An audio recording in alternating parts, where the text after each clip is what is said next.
جز نمبر 13 سورہ یوسف کنٹینیو ہوگی اور پھر اس کے بعد سورہ رات، سورہ ابراہیم، انبیاء اکرام کے ناموں پہ جو صورتیں ہیں، اور اس میں ہم دیکھتے ہیں کہ کس طرح یوسف علیہ السلام کا کردار بتایا گیا ہے۔ قرآن کے بارے میں کچھ بات سیکھتے ہیں۔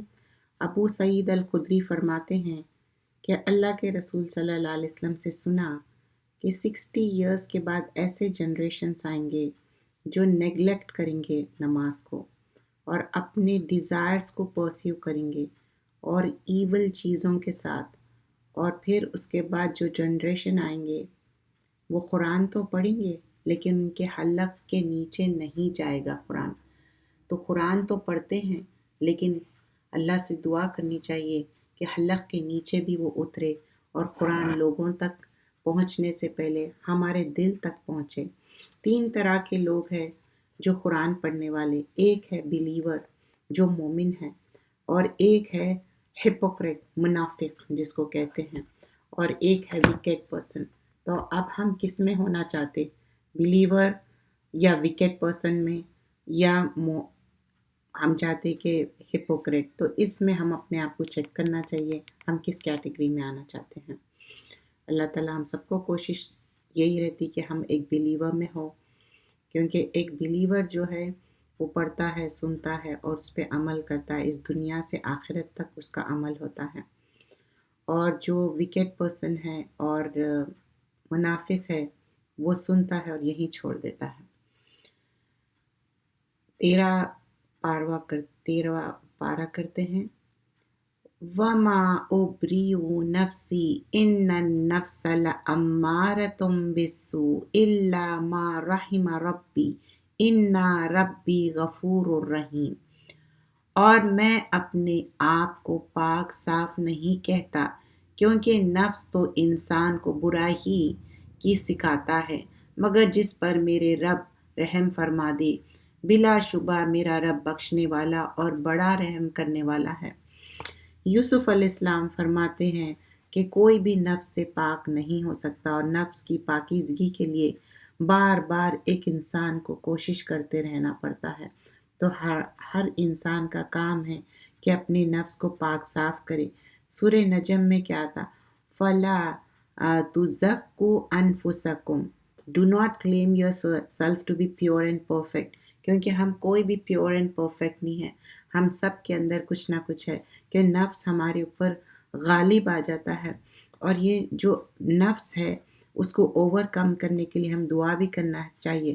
اللہم آتی نفسی تقواہا وزکیہا اعوذ بک من شر نفسی، یہ بھی ہم دعا کرنا چاہیے۔ تو اللہ سے دعا ہے کہ اللہ تعالیٰ ہم کو نفس سے بچائے، کیونکہ 3 کیریکٹرسٹکس رہتے نفس کے۔ ایک ہے امارتم بالسو، فرسٹ آف آل کیا ہے؟ امارتم بالسو، پرسسٹنٹلی کیا کرتا؟ وہ انجوائن کرتا ایول کو۔ اس کا مطلب کیا ہے؟ وہ بار بار غلط کام، گناہ کے کام کے طرف۔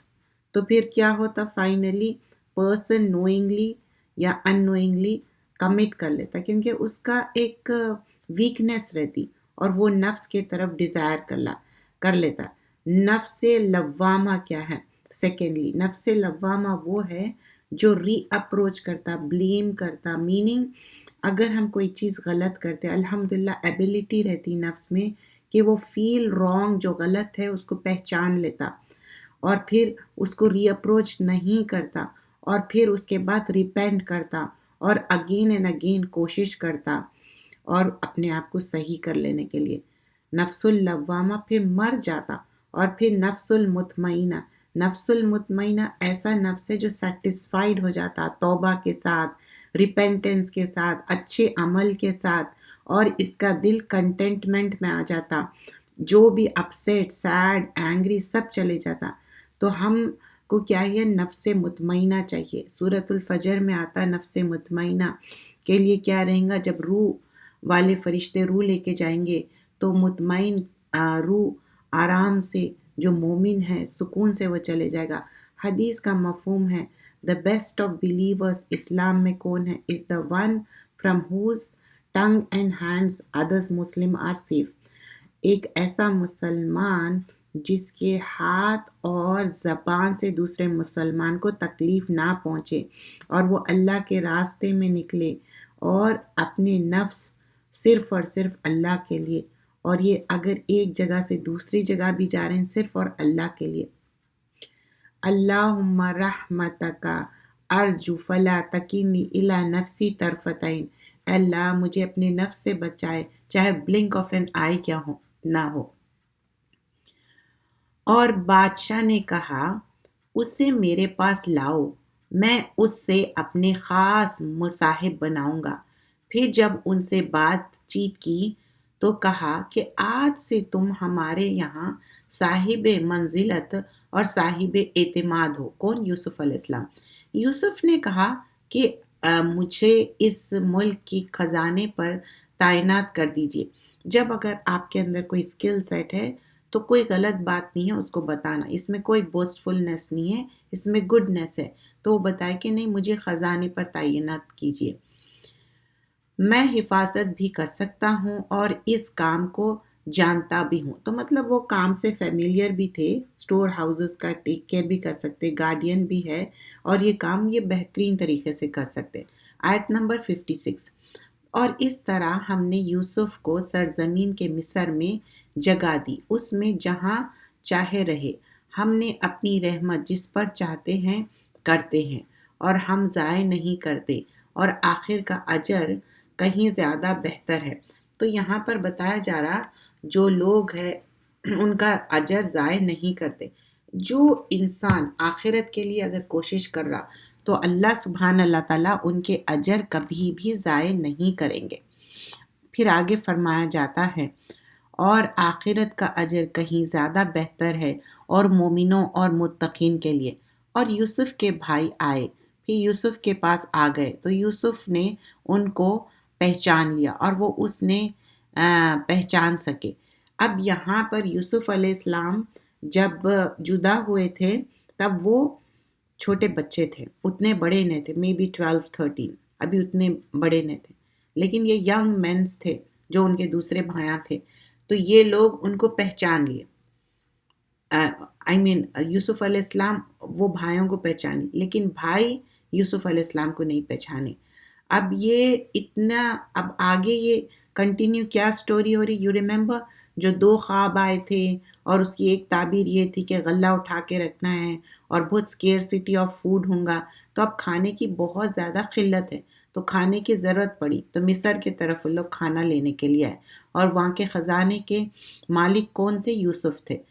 اور پھر اور اگر تم اس کو میرے پاس نہیں لاؤ گے، تو اب یوسف علیہ السلام بولتے ہیں جو آپ کا اور ایک بھائی ہے بنیامین، اس کو بھی لے کے آؤ، ہم زیادہ غلہ دیں گے، اور تم دیکھتے ہو کہ میں اچھا زیادہ کھلے ہاتھ سے دوں گا۔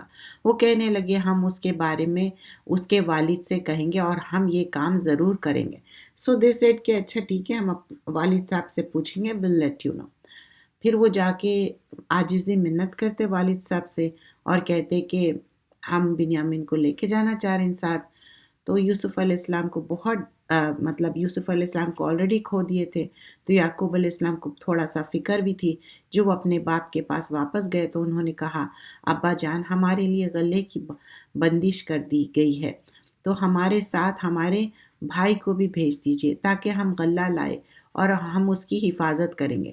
یعقوب نے کہا میں اس کے بارے میں تمہارے ویسے ہی اعتبار کروں جیسے پہلے اس کے بھائی کے بارے میں اعتبار کیا تھا۔ مطلب یعقوب علیہ السلام ریمائنڈ کر رہے ہیں، ڈونٹ یو ریممبر کہ کس طرح تم لوگ یوسف کو کھو دیے، even though he was like ان لوگ بولے کہ وہ ڈیڈ ہے، لیکن یعقوب علیہ السلام کو یقین تھا کہ وہ ایک دن یوسف سے ملیں گے، اور کہنے لگے کہ نگہبان ہے اور وہ سب سے زیادہ رحم کرنے والا ہے، لیکن پھر بھی کیا بولے فاللہ خیر الحفیظ وہو ارحم الراحمین، میں اللہ پہ ہی رحم کرنے والا ہے اور اللہ ہم پہ رحم کرنے والا ہے۔ اور جب انہوں نے اپنے اسباب کھولا تو دیکھا کہ انہیں غلے کی قیمت واپس کر دی گئی اور اس کے ساتھ اور بھی دیا گیا، تو ان لوگ بہت خوش ہو گئے کہ غلے کی قیمت بھی مل گئی اور بھی مل گیا۔ آیت نمبر 66۔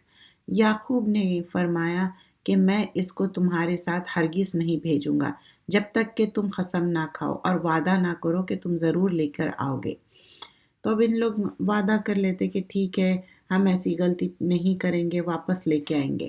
اور یعقوب نے کہا اے میرے بیٹو تم سب ایک دروازے سے نہ داخل ہونا، مختلف دروازوں سے داخل ہونا، کیونکہ ایک والد کو معلوم رہتا کہ کیا ڈوز اینڈ ڈونٹس اور اپنی اولاد کے لیے کنسرن رہتے ہیں۔ ان دیٹ کانٹیکسٹ اور کنسرن میں بول رہے تھے کہ ایک دروازے سے داخل مت ہو، مختلف دروازوں سے داخل ہو۔ لیکن اللہ کو جو منظور، اور اتنے سارے لوگ تھے تو یہاں سے معلوم ہوتا کہ نظر بد جو ہے بر حقیقت ہے، عین جو بولتے اس کے لیے موزتین موزات جو لاسٹ کی 3 خل سورہ پڑھنا چاہیے، اور نظر بد کی دعائیں بھی ہے وہ پڑھنا چاہیے۔ نظر کسی کو بھی لگ سکتی ہے، اور نظر لگنے سے ایک ہیلدی اونٹ مر سکتا، مطلب اس کو ہانڈی میں پکا لینا پڑتا، اتنا بیمار ہو جاتا۔ اور جب وہ ان مقامات سے داخل ہوئے جہاں سے ان کے باپ نے ان سے کہا تھا، ان کے ابا جان کا مقصد اللہ کے حکم کو ٹالنا نہ تھا، لیکن یعقوب کے دل میں ایک خواہش تھی، وہ پوری کر دی گئی۔ بے شک وہ صاحب علم، اور کیونکہ ہم نے ان کو علم دیا، لیکن اکثر لوگ نہیں جانتے۔ اور جب وہ یوسف کے پاس پہنچے تو یوسف نے اپنے حقیقت بھائی کو اپنے پاس جگہ دی اور کہا کہ میں تیرا بھائی ہوں، تو جو سلوک یہ ہمارے ساتھ کرتے رہے ہیں اس پر افسوس نہ کرنا۔ تو ایک معنی میں کونے میں لے کے گئے، خاموشی سے بتایا کہ میں یوسف ہوں اور تم تسلی رکھو اور بہت زیادہ سٹریس مت لو۔ آیت نمبر 70۔ پھر جب ان کے اسباب تیار کر دیے گئے تو پانی پینے کا برتن اپنے بھائی کے تھیلے میں رکھ دیا۔ اب 70 آیت سے کیا ہے قصہ کہ یوسف علیہ السلام ایک برتن بھائی کے تھیلے میں رکھ دیے، لیکن اسی وقت اللہ کا پلان کچھ اور تھا۔ اسی وقت اسی طرح کا پیالہ بادشاہ کا گم ہو گیا تھا۔ پھر ایک اعلان کرنے والے نے آواز دی کہ اے قافلے والو، تم تو چور ہو۔ وہ سب ان کی طرف متوجہ ہو گئے اور پوچھا تمہارا کیا چیز کھو گئی ہے؟ وہ بولے کہ بادشاہ کا ایک پیمانہ۔ اب بادشاہ کا پیمانہ کھو گیا تھا، سرچ کرے اور بولے کہ نہیں، ہم اپنے والد صاحب کو وعدہ کر کے آئے اور ہم یہ بھائی کو نہیں چھوڑ سکتے، اس کی جگہ کوئی اور بھائی کو رکھ لو۔ وہ کہنے لگے کہ نہیں، یہ یہاں کا اسی طرح کا اصول ہے، ہم ان کو ہی رکھیں گے۔ انہوں نے کہا کہ اس کی سزا یہی ہے، جس کے تھیلے میں وہ چیز نکلی ہے وہی اس کا بدلہ قرار دیا جائے، ہم ظالموں کو یہی سزا دیا کرتے۔ تو بولے کہ نہیں، ہم اسی کو روکیں گے اور دوسروں کو۔ پھر یوسف نے اپنے بھائی کے تھیلے کو دیکھنے سے پہلے دوسروں کے تھیلے کو دیکھنا شروع کیا، پھر آخر میں اپنے بھائی کے تھیلے میں اس کو نکالا۔ اس طرح ہم نے یوسف کے لیے یہ تدبیر کی تھی۔ اللہ کا پلان تھا۔ بادشاہ کا قانون کے مطابق وہ اپنے بھائی کو نہیں لے سکتے تھے، مگر یہ کہ اللہ کو منظور تھا۔ ہم جیسا چاہتے ہیں درجے بلند کرتے ہیں، اور ہر علم والے سے بڑا علم والا ہے۔ یوسف کے بھائیوں نے کہا اگر اس نے چوری کی تو کوئی تعجب نہیں۔ اب دیکھیے یہ کس طرح کی بات کہہ رہے ہیں کہ اگر یہ چوری بھی کیا تو کوئی تعجب کی بات نہیں ہے، کیونکہ اس سے پہلے اس کا جو بھائی ہے، ہم لوگ تو ہاف بردر ہے، لیکن اس کا جو ریئل بردر ہے آلریڈی چوری کر چکا۔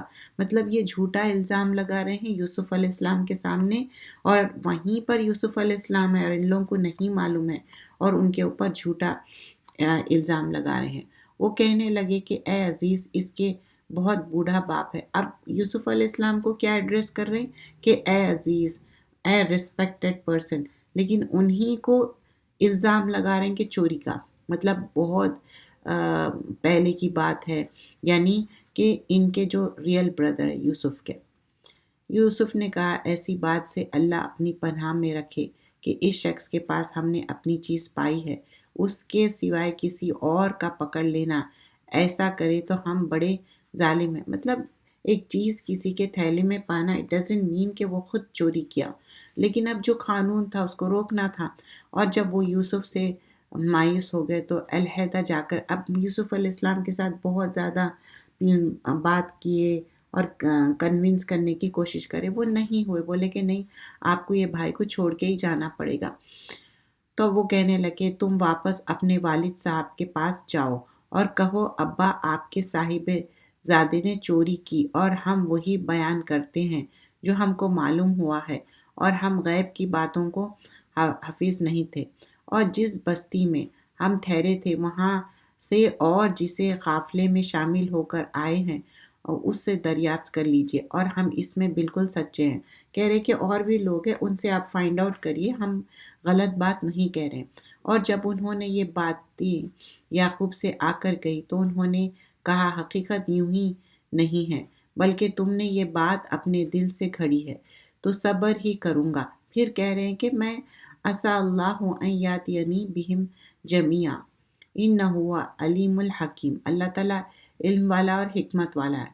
اور یعقوب نے ان سے دوسری طرف رخ کیا اور کہنے لگے افسوس، یوسف اور ان کی آنکھیں رنج و غم سے سفید ہو گئی اور دل میں گھٹا کرتے تھے۔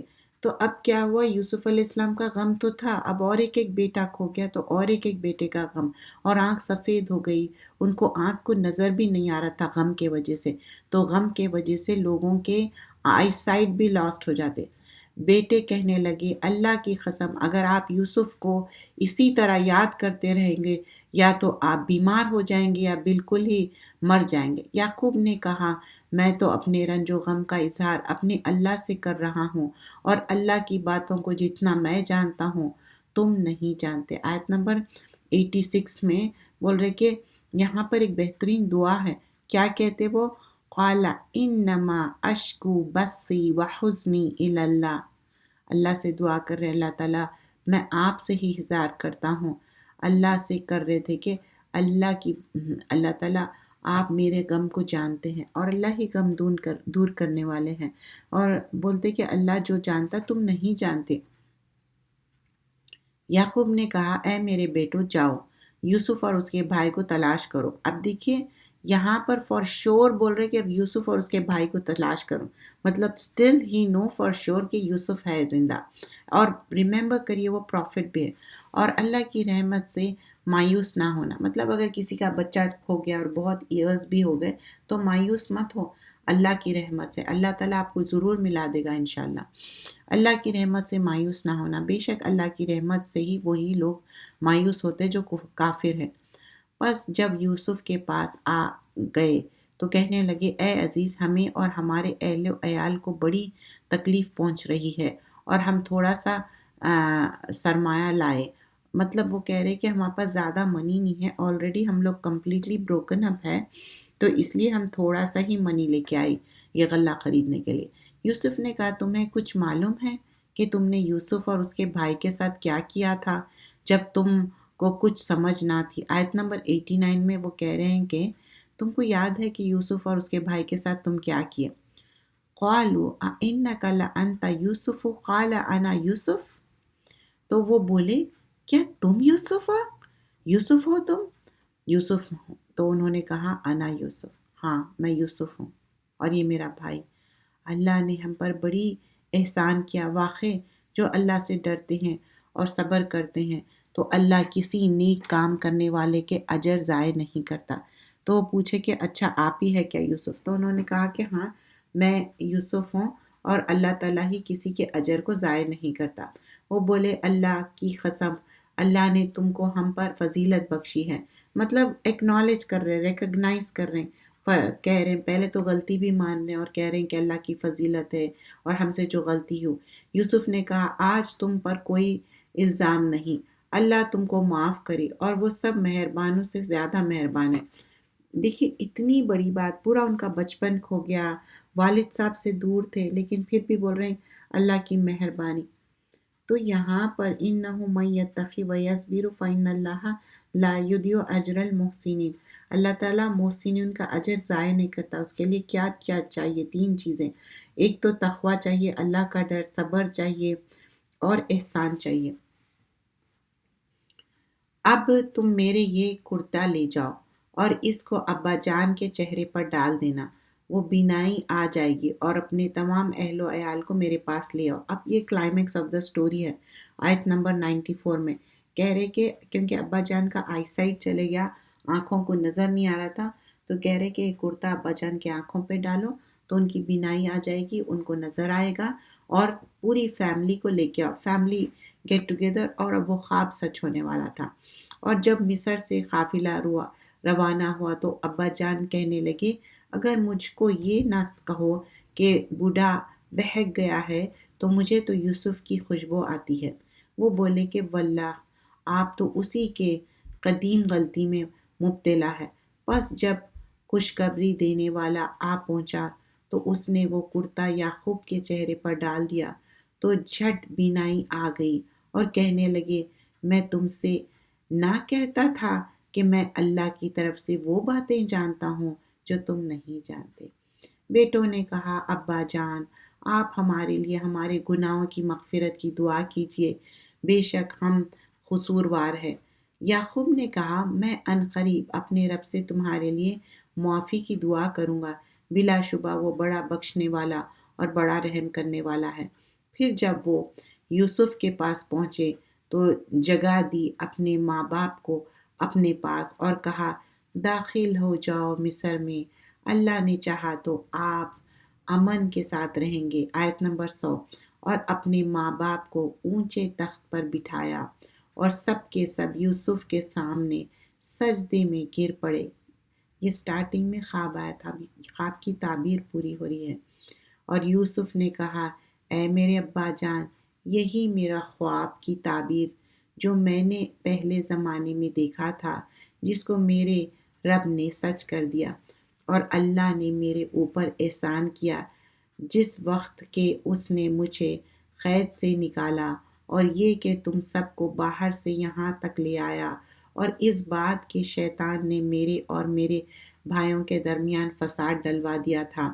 بے شک میرا رب جو چاہتا ہے اس کے لیے لطیف تدبیر کر دیتا ہے، بے شک وہ بڑا جاننے والا اور بڑی حکمتوں والا ہے۔ اتنا تکلیف اٹھائے، لیکن یوسف علیہ السلام بتا رہے ہیں کہ کس طرح خواب کی تعبیر ہوئی اور کس طرح اللہ تعالیٰ مجھے خزانوں کا مالک بنائے اور آپ لوگ آ کے میرے سے ملاقات کرے، اور خواب بھی سچ ہو گیا، اور کس طرح شیطان بھٹکا دیا تھا۔ اے میرے رب، تو نے مجھے سلطنت کا بڑا حصہ دے عطا فرمایا اور مجھے خوابوں کی تعبیر دینائی سکھائی، اور آسمان اور زمین کا پیدا کرنے والا تو ہی ہے۔ اب یہاں پر بہترین دعا ہے، ربی قد آتیتنی من ملکی وعلمتنی من تعویل الحدیث فاطر السماوات والارض انت ولی فی الدنیا والآخرہ توفنی مسلم والحقنی بالصالحین۔ اور تو مجھے اپنے فرما بردار کی حالت میں مرنا اور مجھے نیک شخص میں شامل کرنا، نیکوں کے ساتھ رہنا۔ آپ کی کمپنی کس کے ساتھ ہے، کس کے ساتھ آپ اٹھتے بیٹھتے، وہ بہت امپورٹنٹ ہے۔ یہ قصہ غیب کا ہے جو رسول اللہ صلی اللہ علیہ وسلم کو وحی کے ذریعے بتایا جا رہا تھا، اور اکثر لوگ ایمان نہیں لاتے اور اپنے اس سے اس پر کوئی معاوضہ تو نہیں چاہتے۔ رسولوں کا کام کیا تھا؟ بات پہنچا دینا، اور وہ کوئی معاوضہ نہیں چاہتے۔ آسمان اور زمین میں سب نشانیاں جن پر یہ گزرتے ہیں وہ ان سے اعراض کرتے ہیں، اور ان میں سے اکثر جو اللہ پر ایمان بھی رکھتے ہیں تو اسی طرح اس کے ساتھ دوسروں کو شریک کرتے ہیں۔ یہاں شرک کی بار بار تردید کی جا رہی کہ شرک مت کرو۔ آیت نمبر 110۔ یہاں تک کہ جب رسول مایوس ہو گئے اور خیال کیا کہ جو بات انہوں نے اپنی نصرت کے بارے میں کہی تھی وہ جھوٹ نکلا تو ان کے پاس ہماری مدد پہنچی، پھر ہم نے جسے چاہا بچا لیا اور ہمارا عذاب گناہ گار قوم سے ہٹا نہیں۔ ان کے قصوں میں عقل والوں کے لیے عبرت، یہ قرآن میں سچی بات ہے، بلکہ اس سے پہلے کتابوں کی تصدیق کرتی ہے قرآن، اور ہر چیز کو کھول کر بیان کرتی ہے، اور جو ایمان لاتے ہیں ان کے لیے ہدایت اور رحمت ہے۔ تو یہ سچی بات ہے قرآن میں، اور اس میں کوئی افطرا نہیں ہے، کوئی ایسی غلط بات نہیں ہے، اور یہ تصدیق بھی کرتی ہے جو پریویس بکس ہے، تورات، زبور، اب یہاں سورۃ الرعد آیت نمبر 1 سے 43 چھوٹی صورت ہے، مکی صورت ہے یہ۔ الف لام میم را حروف مقطعات سے شروع ہوتی۔ تلک آیات الکتاب والذی انزل الیک من ربک الحق ولکن اکثر الناس لا یؤمنون۔ الف لام را، یہ ایک بڑی کتاب کی آیتیں ہیں جو کچھ آپ پر آپ کے رب کی طرف سے نازل ہوئی ہے، بالکل سچی ہے لیکن اکثر لوگ ایمان نہیں لاتے۔ اور وہی ہے جس نے زمین کو پھیلا دیا اور اس میں پہاڑ اور دریا پیدا کر دیا اور اس میں ہر قسم کے میووں 2 قسم پیدا کیے ہیں، رات کو دن سے چھپا دیتا ہے، بے شک اس میں فکر کرنے والوں کے لیے بہت سی نشانیاں ہیں۔ پھر آگے فرمایا جاتا ہے، اور اگر آپ کو تعجب ہو تو ان کے یہ قول قابل تعجب ہے کہ جب ہم مر کر مٹی ہو جائیں گے تو کیا اثر نو پیدا کیے جائیں گے؟ یہ وہ لوگ ہیں جو اپنے رب کو نہیں مانتے، اور انہی لوگوں کے گلوں میں طوق ڈال دیا جائے گا اور یہی لوگ دوزخ میں ہوں گے، ہمیشہ اس میں رہیں گے۔ یہ کافر لوگ عافیت سے پہلے مصیبت کا مطالبہ کرتے ہیں، حالانکہ ان سے پہلے عذاب کے بہت سے واقعات گزر چکے ہیں، اور آپ کے رب تو لوگوں کو بخشنے والا باوجود ان کے ظلم پر، اور بے شک آپ کا رب عذاب دینے میں بھی بہت سخت ہے۔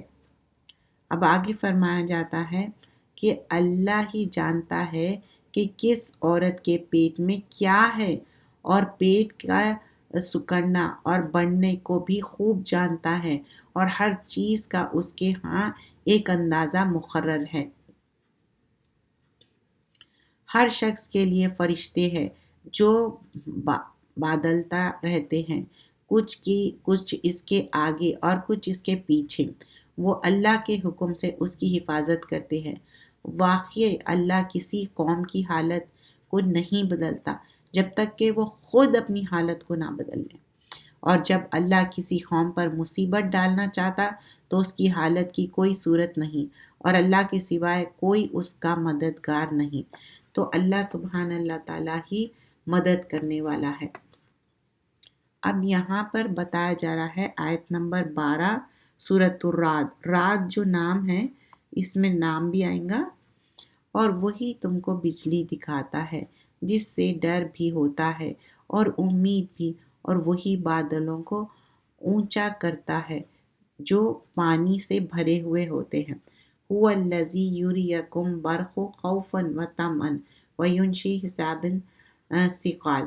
اب سورہ رعد کا جو نام ہے آیت نمبر 13 میں ہے، وَيُسَبِّحُ الرَّعْدُ بِحَمْدِهِ وَمَلَائِكَتُهُ مِنْ خِیفَةِ یُرْسِلُ الصَّوَاعِقَ فَیُصِیبُ، اور رعد اس کی طرف کے ساتھ اس کے پاکی بیان کرتا ہے، اور فرشتے بھی اس کے خوف سے، اور وہی بجلیاں بھیجتا ہے، پھر جس پر چاہے گرا دیتا ہے، اور وہ لوگ اللہ کے بارے میں جھگڑتے ہیں جبکہ وہ بڑی قوت والا ہے۔ اب یہ جو رعد کی بات کی جا رہی ہے، تھنڈر سٹارم کی بات ہو رہی ہے، اور سورت کا نام بھی ہے۔ عبداللہ ابن زبیر رضی اللہ عنہ فرماتے جب تھنڈر سٹارم ہوتا تو بہت خاموش ہو جاتے اور کہتے سبحان من یسبح رعد بحمدہ وملائکۃ من خیفہ، یہی والی آیت پڑھتے، اور پھر وہ تھنڈر سٹارم کے ٹائم پہ کوئی بات نہیں کرتے، خاموش ہو جاتے، سائلنٹ ہو جاتے، اللہ کی پناہ چاہتے، کیونکہ یہ اللہ سبحانہ اللہ تعالیٰ ہی بجلی بھیجتے۔ اور یہاں پر ہمیشہ رسول اللہ صلی اللہ علیہ وسلم بھی دعا کرتے تھے، تو ہم بھی جب بجلی چمک رہی اور تھنڈر سٹارم ہو رہا، اور ایک نریشن میں آتا رعد کیا ہے، تھنڈر کو بولتے، رعد ایک اینجل کا نام بھی ہے، اور پھر یہ اللہ کی حمد و ثنا کرتے، تو اور یہ کس طرح میسو کلاؤڈز آتے، کس طرح بارش ہونے والی ہوتی، کس طرح بجلی چمکتی، اور پھر آگے فرمایا جاتا اللہ ہی کے لیے خاص سچے پکارنے والے، اور اللہ کے سوائے جن کو یہ پکارتے ہیں وہ ان کی درخواست اس سے زیادہ منظور نہیں کر سکتے جتنی پانی اس شخص کی درخواست کو منظور کرتے ہیں، جو اپنے ہاتھ پانی کی طرف پھیلائے ہوئے ہے تاکہ وہ اس کے منہ تک آ جائے، اور وہ اس کے منہ تک آنے والا نہیں، اور کافروں کی درخواست کرنا محض بے اثر ہے۔ آگے فرمایا جاتا ہے کہ آسمان اور زمین کیا رب کون ہے؟ آپ کہہ دیجئے اللہ ہے۔ اللہ تعالیٰ ہی آسمان اور زمین کا رب ہے۔ اللہ نے آسمان سے بارش برسائی، پھر اس نے اپنے اپنے مقدار کے مطابق نالے بہا نکالے، پھر بہا لیا۔ وہ سیلاب جھاگ پھولا ہوا، اور جن چیزوں کو آگ میں زیور یا سامانے بنا کے غرض کے تپاتے، اور اس میں بھی ایسا ہی مائل کچیل نکل جاتا۔ اللہ اس طرح حق اور باطل کی مثال بیان کرتے ہیں۔ جو میل کچیل تھا وہ پھینک دیا جاتا ہے، اور جو چیز لوگوں کو نفع دینے والی ہے وہ زمین میں باقی رہتی ہے۔ اللہ اسی طرح مثالیں بیان کرتے ہیں۔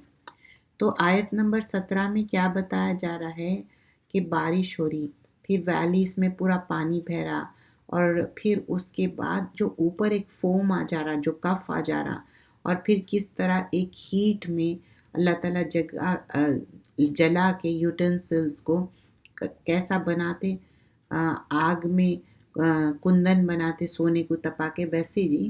تو یہاں پر بھی کیا کر رہے ہیں کہ اللہ سبحانہ اللہ تعالیٰ جھاڑ جھنکار جو بھی ہے اس کو ہٹا دے رہے فوم کے شکل میں، اور اچھا پاک صاف پانی رہ رہا۔ ویسے ہی اللہ تعالیٰ مثالیں بیان کر رہے ہیں، اور یہ اللہ سبحانہ اللہ تعالیٰ مثالیں بیان کرنے کا مطلب کیا ہے کہ پاک اور ناپاک کو الگ کر دے رہے ہیں، ویسے ہی لوگوں کو بھی الگ کر دیتے۔ جن لوگوں نے رب کا کہا مانا ان کو اچھا بدلہ ملے گا، اور جن لوگوں نے اس کا کہنا نہیں مانا ان کے پاس تمام دنیا بھر کی بھی چیزیں موجود ہو، اور اس کے ساتھ اس کے برابر بھی اور بھی ہو، سب کا سب اپنی رہائی میں دے دے، مطلب فدیے میں، اب اپنے آپ کو رہا کرنے کے لیے، تب بھی وہ رہا نہیں ہو سکیں گے۔ اور یہ لوگ ایسے ہیں کہ اپنے رب کی رضا کی تلاش میں صبر کرتے ہیں، اور نمازوں کو پابندی سے ادا کرتے ہیں، اور جو رزق ہم نے ان کو دیا ہے اس میں سے چپکے سے بھی اور ظاہر سے بھی ہماری راہ میں خرچ کرتے ہیں، اور بدسلوکی کو حسن سلوک سے ٹال دیتے ہیں، اسے جہاں میں اسی جگہ کے نیک انجام ہے۔ آیت نمبر 22 میں لسٹ آف تھنگز بتایا گیا ہے رائچیسنس کے۔ پہلے کیا ہے؟ والذین صبروا، صبر کرتے، اور پھر ویدرؤون حسنہ سیئات، تو صبر کے ساتھ اگر کچھ ان کے ساتھ برا بھی کرتے تو بھی انہوں اچھا کرتے۔ تو ہمارا بھی کام ان کے لیے ہی باغات ہے، وہ ہمیشہ رہنے والے ہیں۔ اور جو لوگ اللہ سے پختہ عہد کرتے ہیں توڑ دیتے ہیں، اور جن رشتہ داروں کو جوڑنے کا حکم ہے اللہ نے دیا وہ ان کو قطع کر دیتے ہیں، اور ملک میں فساد کرتے، ایسوں پر لعنت ہے اور ان کے لیے برا گھر ہے۔ آیت نمبر 25 میں کیا بتایا جا رہا ہے؟ جو رشتے جوڑنا ہے اس کو توڑ دیتے اور فساد کرتے ان کے لیے لعنت ہے۔ اور کافر کہتے ہیں کہ اس رسول پر اس کے رب کی طرف سے کوئی نشانی کیوں نازل نہیں ہوئی؟ کہہ دو اللہ جسے چاہتا ہے گمراہ کرتا ہے، اور جو اس کی طرف رجوع ہوتے ہیں اس کو اپنی طرف کا راستہ دکھاتا ہے۔ پھر ایمان والوں سے مخاطب ہے، الذین آمنوا وتطمئن قلوبہم بذکر اللہ، الا بذکر اللہ تطمئن قلوب۔ بہترین بیان کیا گیا ہے کہ ایمان کیسا اس کے دل میں جب اللہ کی آیتیں جاتے تو اس کے دل میں تطمئن قلوب ہوتا، ایمان کے وجہ سے۔ جو ایمان لے آئے ہیں جن کے دل میں اللہ کی یاد سے سکون پاتے ہیں، سن لو کہ اللہ کی یاد سے دلوں کو سکون ملتا ہے۔ تو یہ جو قرآن ہم سنتے، اللہ کی یاد ہے، قرآن پڑھتے ہیں، یہ اس سے کیا ہوں گا؟ تطمئن قلوب ہوں گا۔ حدیث میں کیا آتا؟ ان اللہ انیتن من اہل الارض، اللہ کے پاس ایسے ویسلز ہے جس میں پیپل آف ارتھ، وہ کیا ہے ویسلز؟ انیتم، کیا ہے انیتم؟ ویسل کیا ہے؟ ربکم قلوب، دل ہے، اور وہ دل میں کیا ہے؟ عبادہ الصالحین، اس میں رائچیس سرونٹس کی بات ہو رہی ہے۔ تو دل کو کب سکون ملیں گا؟ جب اس کے اندر اللہ کی بات ہو۔ رسول اللہ صلی اللہ علیہ وسلم فرماتے example of the one who celebrates praise of his Lord، جو اللہ کی حمد و ثنا کرتا، اور جو اللہ کی حمد و ثنا نہیں کرتا وہ کیا ہے؟ مردہ اور زندہ کی طرح ہے۔ کوئی انسان نماز پڑھ رہا، قرآن پڑھ رہا، صبح شام کے اذکار کر رہا، وہ زندہ ہے، اور جو بالکل یہ سب نہیں کر رہا وہ مردہ ہے۔ جو ایمان لائے اور نیک عمل کیے ان کے لیے خوشحالی اور اچھا ٹھکانہ ہے۔ اے نبی صلی اللہ علیہ وسلم، اسی طرح ہم تم کو اس امت میں بھیج رہے ہیں جن سے پہلے بہت سی امتیں گزر چکی ہے، تاکہ تم ان کو وہ کتاب جو ہم نے تم پر وحی کی ہے پڑھ کر سنا۔ یہ کافر رحمت کو نہیں مانتے، رحمان کو نہیں مانتے۔ آپ کہہ دیجئے وہی میرا رب ہے، اس کے سوائے کوئی دوسرا معبود نہیں ہے، میں تو اسی پر بھروسہ کرتا ہوں اور اسی پر پس جانتا ہوں۔ تو یہاں پر کمپلیٹلی یہاں پر بتایا جا رہا ہے کہ میں اللہ پہ بھروسہ کرتا ہوں۔ اور پھر وَلَوْ أَنَّ قُرْآنًا سُيِّرَتْ، آیت نمبر 31 میں، اور اگر کوئی قرآن ایسی ہوتی کہ اس کے اثر سے پہاڑ چل پڑتے یا زمین کی مسافت جلدی جلدی طے ہو جاتی، یا مردوں سے کلام کرایا جاتا، تو بھی یہ لوگ ایمان نہیں لاتے۔ مگر بات یہ ہے کہ سارے امور اللہ ہی کے ہاتھ میں ہیں، سارے میٹرز۔ تو کیا مومنین کو اس سے اطمینان نہیں کہ اگر اللہ چاہتا تو سارے آدمیوں کو سیدھے راستے پر چلا دیتا؟ اللہ فورس کر سکتے، لا اکراہ فی الدین، فورس نہیں کرتے، کمپلشن نہیں ہے دین میں۔ اور کافروں پر ہمیشہ ان کے اعمال کے سبب بلا آتی رہتی ہے، یہ ان کے مکانات کے قریب نازل ہوتی رہتی ہے، یہاں تک کہ اللہ کا وعدہ آ پہنچا۔ بلا شبہ اللہ وعدہ خلاف نہیں کرتا۔ پھر کیا وہ ہر متنفس کے عمل سے باخبر ہے؟ وہ ان لوگوں کے بنائی ہوا شرکا برابر ہو سکتا ہے، اور ان لوگوں نے اللہ کے لیے شریک ٹھہراتا ہے۔ آپ کہہ دیجئے کہ ذرا ان شریکوں کے نام تو لو۔ کیا تم اس کو ایسے چیزوں کی خبر دیتے ہو کہ زمین میں ان کی خبر اللہ کو نہ ہو، یا صرف ظاہر لفظ کے اعتبار سے اس کو شریک کہتے ہوں؟ اصل بات یہ ہے کہ کافروں کو اپنے فریب ہی خوبصورت نظر آتے ہیں، اور وہ ہدایت سے روک دیے گئے ہیں، اور جس کو اللہ گمراہ کر دے وہ پھر کسی کو ہدایت نہیں پاتے۔ تو یہاں پر بتایا جا رہا ہے کہ یہ جو تم جس سے کفر کر رہی، جس کو پکارتے، کیا کرنے والے ہیں لوگ؟ کیا تم کو کوئی ہیلپ کرتے یا کچھ کرتے؟ کچھ بھی نہیں، مدد تو صرف اللہ ہی کرنے والا ہے۔ اور پھر آگے 37 آیت میں، اور اسی طرح ہم نے اس قرآن کو نازل کیا ہے، عربی زبان میں ایک حکم خاص ہے، اگر تم علم و دانش آنے کے بعد بھی ان لوگوں کی خواہش پر چلو گے تو اللہ کے سامنے کوئی نہ تمہارا مددگار ہوگا اور نہ کوئی بچانے والا۔ اللہ کو چھوڑ کے کسی اور ڈیئٹیز کو مان رہے تو اللہ تعالیٰ ہیلپ نہیں کریں گے۔ اللہ جس کو چاہتا ہے مٹا دیتا ہے، اور جسے چاہے قائم رکھتا ہے، اور اللہ ہی کے پاس ایسی کتاب ہے۔ آیت نمبر 40 and 41۔ اور اگر ہم آپ کو کوئی عذاب دکھا دیں جس کا وعدہ ہم کرتے ہیں، یا تمہاری زندگی پوری کر دیں اور پھر عذاب بھیج دیں، تو تمہارے کام تو صرف پہنچانا ہے اور ہمارا کام حساب لینا ہے۔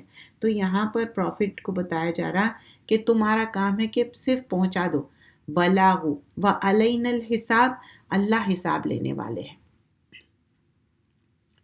کیا ان سے پہلے بھی کافر لوگ بہت سی چالیں چل چکے ہیں؟ آیت نمبر 42۔ تو چال تو اللہ ہی کی ہے، وہ تو ہر نفس کے تمام کاموں سے واقف ہے، اور کافروں کو جلد معلوم ہو جائے گا کہ آخرت کا گھر کس کے لیے ہے۔ آیت نمبر 43، اور یہاں پر سورۃ الرعد فنش ہوتی ہے۔ اور کافر کہتے ہیں کہ آپ اللہ کے رسول نہیں، کہہ دیجئے کہ میرے اور تمہارے درمیان اللہ اور وہ شخص جس کے پاس کتاب کا علم ہے گواہ کافی ہے۔ وَيَقُولُ الَّذِينَ كَفَرُوا لَسْتُ مُرْسَلًا قُلْ كَفَى بِاللَّهِ شَهِيدًا بَيْنِي وَبَيْنِكُمْ وَمِنْ عِنْدَهُ عِلْمُ الْكِتَابِ۔ سورہ ابراہیم، یہ بھی مختصر صورت ہے، 52 آیتیں ہیں اور یہ مکی صورت ہے۔ پھر اللہ کی وحدانیت، بسم اللہ الرحمن الرحیم۔ الف لام را، حروف مقطعات۔ اکثریت حروف مقطعات کے بعد کتاب کی بات ہوتی، most of the time, not always.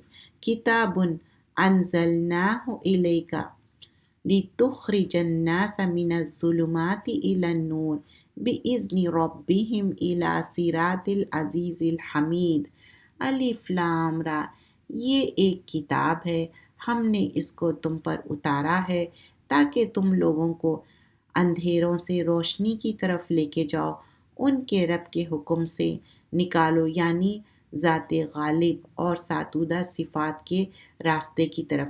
کیا تھے ظلمات، کیا اندھیرے تھے؟ مینی اندھیرے تھے، لیکن ایک روشنی ہے۔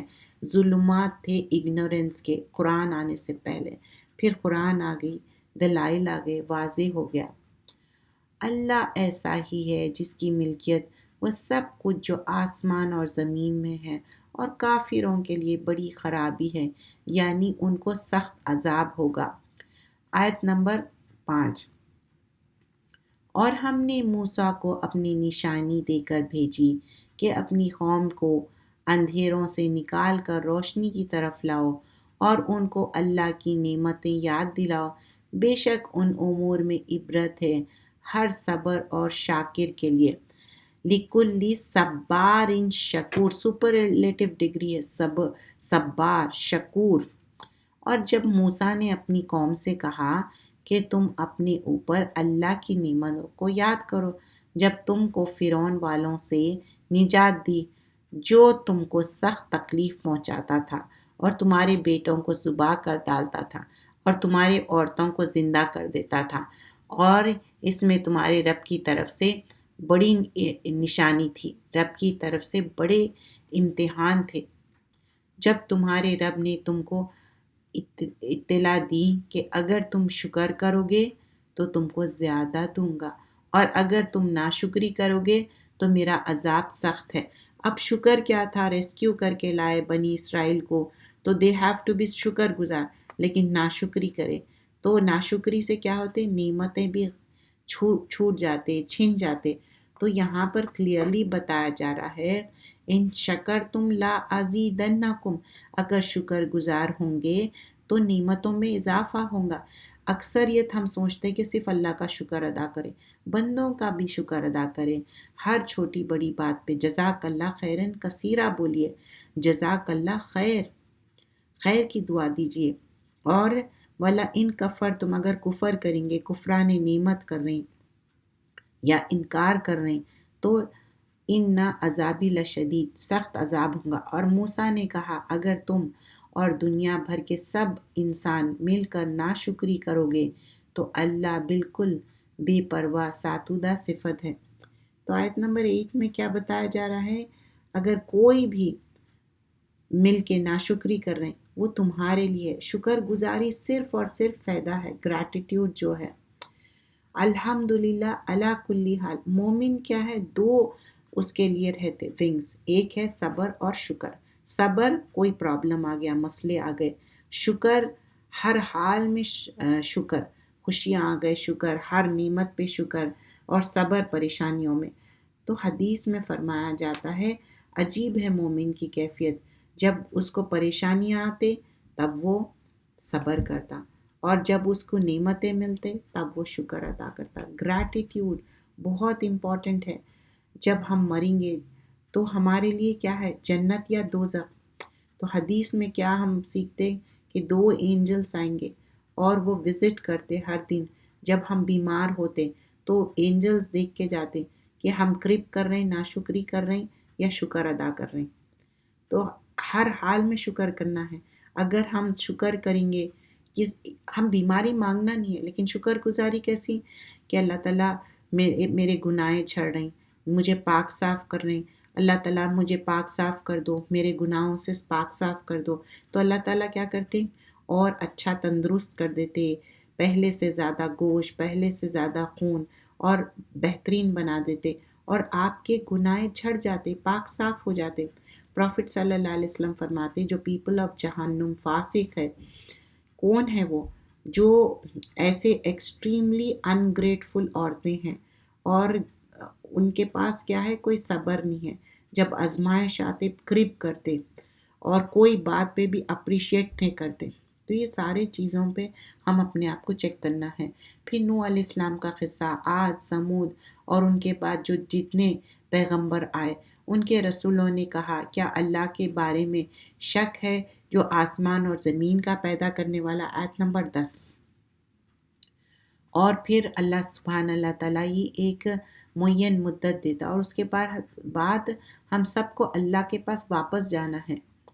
آیت نمبر 12، اور ہم اللہ پر کیوں بھروسہ نہ کریں جبکہ اس نے ہم کو ہمارے دین کے راستہ دکھایا، اور جو تکلیف تم ہم کو دیتے ہو ان پر ہم صبر ہی کریں گے، اور بھروسہ کرنے والوں کو اللہ پر پورا بھروسہ ہے۔ اور ان کے بعد تم کو ہم اس زمین میں آباد کریں گے کہ اس کے لیے ہے جو میرے سامنے کھڑے ہونے سے ڈرے اور میرے وعدے سے ڈرے۔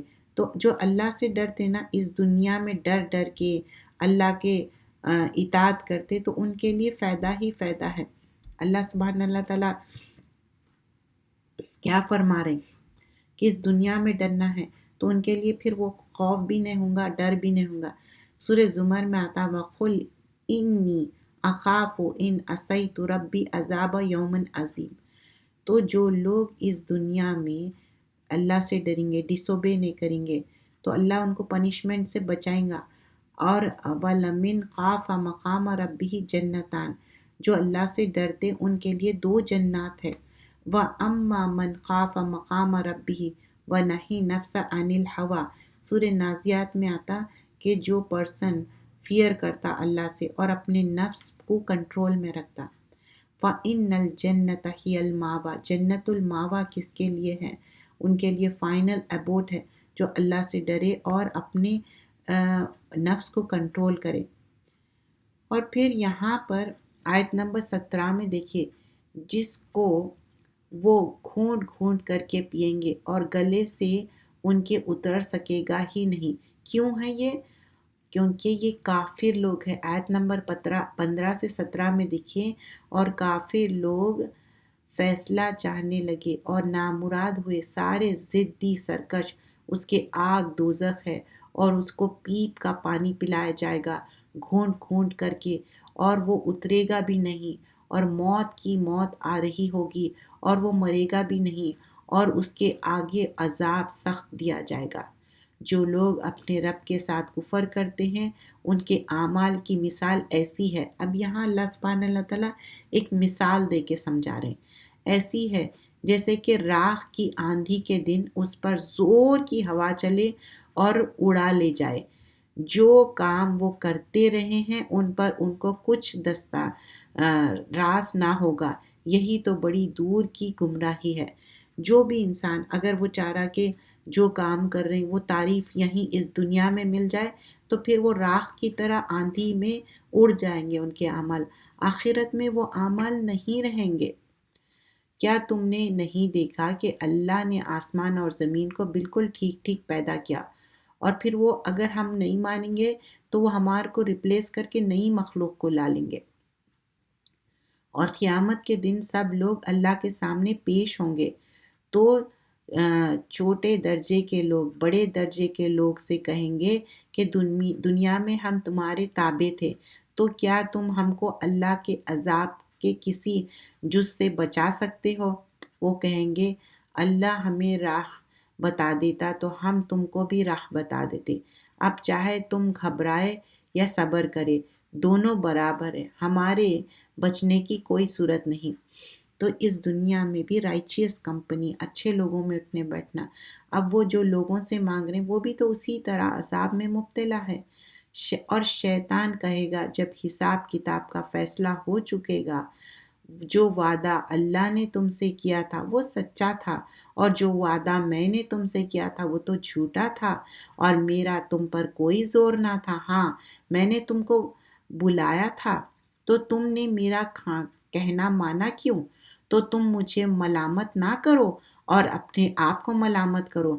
نہ میں تمہاری فریاد رسی کر سکتا ہوں کہ تم مجھے اللہ کے شریک بناتے تھے، بلا شبہ ظالموں کے لیے درد دینے والا عذاب ہے۔ تو شیطان کیا کہہ رہا ہے آیت نمبر 22 میں کہ مجھے تو یقین تھا کہ اللہ کا وعدہ پورا ہوگا، میں تو تم کو بہلاتا تھا، پھسلاتا تھا، ڈیویٹ کرتا تھا، میری غلطی نہیں ہے، تم کیوں ڈیویٹ ہوئے، تم میرے باتوں میں کیوں آئے، آج تمہارے لیے پنشمنٹ ہے اور یہ پنشمنٹ تم کو سہنا ہے۔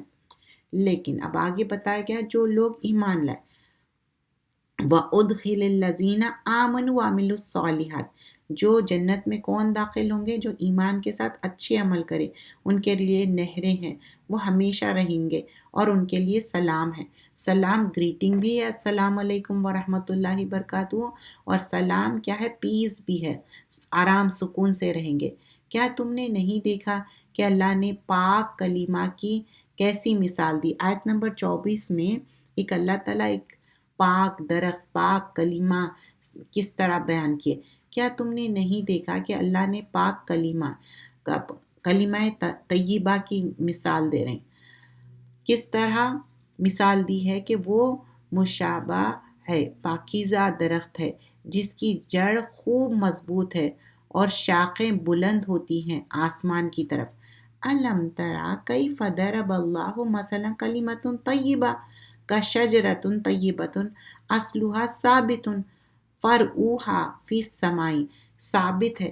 اب یہ درخت کیسا ہے؟ کلمہ طیبہ ہے، اس کے شاخیں بھی مضبوط ہے اور اس کے جو برانچز ہے وہ بھی مضبوط ہیں، اور یہ ڈیٹ پام ٹری کی بات ہو رہی، کھجور کا درخت۔ کھجور کا درخت تھرو آؤٹ دا ایئر رہتا اور ہمیشہ کھجور دیتا، میٹھے کھجور، اور اس کا درخت صرف اور صرف فائدے مندی ہے، کوئی چیز بھی پھینکنے میں نہیں جاتی۔ وہ درخت اپنے رب کے حکم سے ہر فصل میں اپنا پھل لاتا ہے، اور اللہ لوگوں کے لیے مثالیں بیان کرتے ہیں تاکہ وہ نصیحت پکڑے۔ تو ہم سب کیا ہے؟ شجر طیبہ بننا ہے، شجر خبیثہ نہیں بننا ہے۔ ہم سب کے لیے فائدے مند بننا ہے، لوگوں کے لیے فائدہ پہنچانا چاہیے، لوگوں کو نقصان نہیں پہنچانا چاہیے، لوگوں کے لیے اچھے بننا چاہیے۔ وَمَثَلُ کَلِمَاتِ خَبِیثَةٍ کَشَجَرَةٍ خَبِیثَةٍ، تو اب شجر ناپاک کیا ہے؟ کلمہ مثال ناپاک درخت کی سی ہے کہ وہ زمین کو اوپر سے ہی اکھاڑ لیتا ہے اور ذرا بھی قرار نہیں رہتا۔ تو آپ دیکھے ہوں گے جب آندھی طوفان آتے بڑے بڑے ٹریز پورے نکل جاتے باہر، اور جو چھوٹے چھوٹے ٹریز پلانٹس رہتے وہ وہیں پر رہتے۔ تو ڈیٹ پام کیا ہے؟ کلمہ شجر طیبہ کیا ہے؟ ڈیٹ پام کی مثال ہے، کھجور کی۔ وہ کیا رہتا؟ اس کے روٹ بھی فرم سٹرونگ ہے، ٹرنک بھی اسٹریٹ ٹال ہے، برانچز بھی اچھے ہیں۔ تو ایمان کا فاؤنڈیشن شجر طیبہ کی طرح ہونا چاہیے، فرم سالڈ فاؤنڈیشن رہنا چاہیے، دل میں یقین ہونا چاہیے، افرمیشن ہونا چاہیے، اور ٹرنک بھی، ایکنالجمنٹ بھی اپنے دل سے اور زبان سے کہنا چاہیے۔ اور تھرڈ چیز کیا ہے؟ برانچز کیا ہے؟ ٹاپ میں ہے، تو بیلیورز بھی اچھے ایکشنز پرفارم کرنا چاہیے ایمان کے ساتھ۔ تو ایمان کے 3 کمپوننٹس کیا ہے؟ تصدیق ہے، وہ کیا ہے؟ دل سے، meaning affirmation in the heart.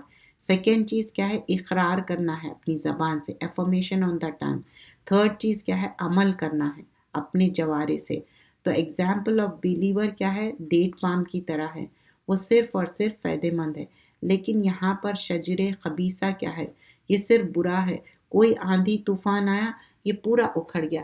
تو دیکھتے ہوں گے کہ لوگ بھی چھوٹی سی پریشانی پرابلم آتا ایمان ہی چھوڑ دیتے، وہ شجر خبیثہ کی طرح ہو جاتے۔ اور اللہ مومنوں کو دنیا کی زندگی میں صحیح اور پکی بات سے مضبوط رکھتا ہے اور آخرت میں بھی، اور اللہ تعالیٰ ظالموں کو گمراہ کر دیتا ہے۔ آیت نمبر 31، اے نبی صلی اللہ علیہ وسلم تم میرے مومن بندوں سے کہہ دو کہ وہ نماز پابندی سے پڑھتے رہیں، ہماری دی ہوئی رزق میں سے خرچ کریں، اور ظاہر یا پوشیدہ دن آنے سے پہلے ان میں سے اعمال کا سودا ہوگا اور نہ کوئی دوست کام آئے گا۔ مطلب آخرت سے پہلے یہ کام کر لو، اللہ تعالیٰ ہی پوچھنے والا ہے۔ اب آگے ہم دیکھتے ہیں کہ کس طرح اللہ سبحانہ اللہ تعالیٰ بیان کر رہے ہیں کہ اور دی تم کو ہر وہ چیز جو تم نے مانگی، اور اگر شمار کرنے لگو اللہ کی نعمتوں کا، بلا شبہ انسان بڑا بے انصاف اور ناشکرا ہے۔ اب ابراہیم علیہ السلام کے دعائیں آ رہے ہیں آیت نمبر 35 سے، کیونکہ سورت کا نام بھی کیا ہے؟ ابراہیم۔ انبیاء اکرام کے نام پہ بھی سورت ہے، ابراہیم، ہود اور یوسف، یونس۔ اور جب ابراہیم نے دعا کی، اے میرے رب، اس شہر کو امن والا بنا دیجئے، جگہ بنا دے، اور مجھے اور میرے اولاد کو بتوں کی پوجا کرنے سے بچا لیجئے۔ آپ کے والد صاحب بت پرستی کرتے تھے، تو ابراہیم علیہ السلام حنیف تھے، وہ مشرکین نہیں تھے، اور ہمیشہ توحید کی بات کرتے اور اچھے اچھے دعائیں سکھائے۔ وَإِذْ قَالَ إِبْرَاهِيمُ رَبِّ اجْعَلْ هَٰذَا بَلَدَ آمِنًا وَاجْنُبْنِي وَبَنِیَّ أَن نَّعْبُدَ الْأَصْنَامَ۔ تو بتائے کہ فرسٹ اینڈ فارموسٹ دعا کرے کہ اللہ تعالیٰ اس کو امن کا شہر بنا دو۔ وہ دعا قبول ہو گئی۔ آج تک بھی آپ دیکھیے مکہ میں کتنا امن ہے۔ اور اپنی اولاد کے لیے بھی ہمیشہ دعا کرنا ہے، پوری پروجنی کے لیے، ٹل دا ڈے آف ججمنٹ۔ اور اسنام، صنم کی جمع ہے، بت پرستی سے بچاؤ۔ پھر آگے فرمایا جاتا ہے، اے میرے رب، انہوں نے بہت سے لوگوں کو گمراہ کر دیا ہے۔ جس نے میرے کہا مانا وہ میرا ہے، اور جس نے میرا نافرمانی کی تو بڑا بخشنے والا اور بڑا ہی مہربان ہے۔ ربنا ان اسکنت من ذریتی بواد غیر ذی زرع عند بیتک المحرم ربنا لیقیموا الصلاۃ فاجعل افئدہ من الناس۔ تو اب یہاں پر ایک کے بعد ایک ابراہیم علیہ السلام بہت اچھے دعائیں مانگ رہے ہیں۔ اے ہمارے رب، میں نے اپنی اولاد کو میدان میں جہاں کھیتی نہیں ہوتی ہے تیرے مقدس گھر کے پاس لے بسایا ہوں۔ سوچئے کہ اکیلے وہاں چھوڑ کے آ گئے ابراہیم علیہ السلام، اسماعیل علیہ السلام کو اور بی بی ہاجرہ کو مکہ میں چھوڑ دیے، وہاں ایمٹی ہے، کچھ کھانے پینے کے لیے نہیں ہے۔ پھر کس طرح بی بی ہاجرہ کو پانی ملتا زمزم کا جو آج تک ہے۔ اے میرے رب، میں نے اپنی اولاد کو میدان میں جہاں کھیتی نہیں ہوتی تیرے مقدس گھر کے پاس لے آپ بسایا۔ اے ہمارے رب، تاکہ یہ نماز قائم کرے، آپ تو کچھ لوگوں کے دلوں کو ان کی طرف مائل کر دیں اور میوہ کھانے کو عطا فرما دیں، اور تاکہ شکر ادا کرے۔ اے ہمارے رب، تو سب جانتا ہے جو بات ہمارے دل میں ہے اور جو ظاہر کرتے ہیں وہ بھی، اور اللہ سے کوئی چیز مخفی نہیں ہے، مطلب کوئی چھپے ہوئی بات نہیں ہے۔ اللہ کا بڑا شکر ہے کہ اس نے مجھے بڑی عمر میں اسماعیل اور اسحاق عطا کی، بلا شبہ میرا رب میرے دعا کو سننے والا ہے۔ اے ہمارے رب، تو مجھے نماز کا قائم کرنے والا بنا، اور میری اولاد میں بھی بعض کو اٹھا جو یہ کام کرے۔ اے میرے رب، اور میری دعا قبول فرما۔ آیت نمبر 40، یہ دعا ضرور پڑھیے۔ ابراہیم علیہ السلام دعا کر رہے ہیں، تو ہم بھی اپنے اولادوں کے لیے دعا کریں کہ وہ نماز قائم کرنے والے ہو۔ ربی جعلنی مقیم الصلاۃ ومن ذریتی، ربنا تقبل دعا۔ اللہ تعالیٰ وہ نماز قیام کرنے والے بنے، میری ذریت، ساری progeny till the day of قیامہ۔ ربنا تقبل دعا، اے میرے رب میری دعا کو قبول فرمائیے۔ ہر دعا کے بعد دعا کریے ربنا تقبل دعا، اللہ میری دعا کو قبول کرے، عاجزی منت کریے۔ ربنا اغفر لی ولوالدی وللمؤمنین یوم یقوم الحساب، اے ہمارے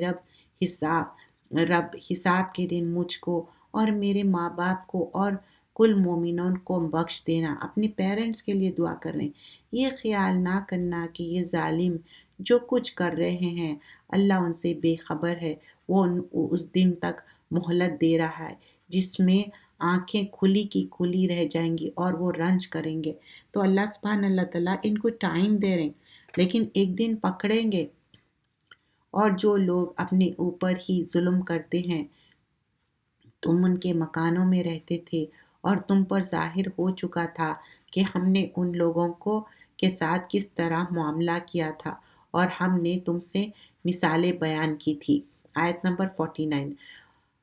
اور تم دیکھو گے کہ اس دن گناہگار لوگ زنجیروں میں جکڑے ہوئے ہوں گے، ان کے کرتے خندق کے ہوں گے اور ان کے چہروں کو آگ لپٹ رہی ہوگی، مطلب آگ میں ہوں گے ان کے کرتے بھی۔